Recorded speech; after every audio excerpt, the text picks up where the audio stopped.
Welcome to Kenton's videos. Enjoy the video. You already have the workbook open. Start at the bottom where Sheet tab's live. Once done, check that the workbook or sheet is not protected or shared so you can change names. Now pick a useful name that conveys purpose. It makes navigation and formulas easier. Make sure the name stays under 31 characters and avoids illegal characters. Next, move your mouse to the tab you want to rename and prepare to take the simple renaming action. You can rename by double-clicking the tab or right-clicking and selecting Rename.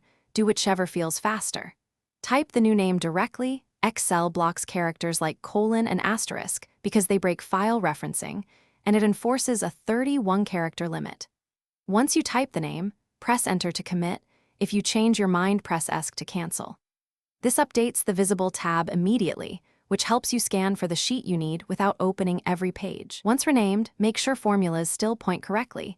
Excel requires quotes around sheet names with spaces, like Sales 2025. A1, so verify key references.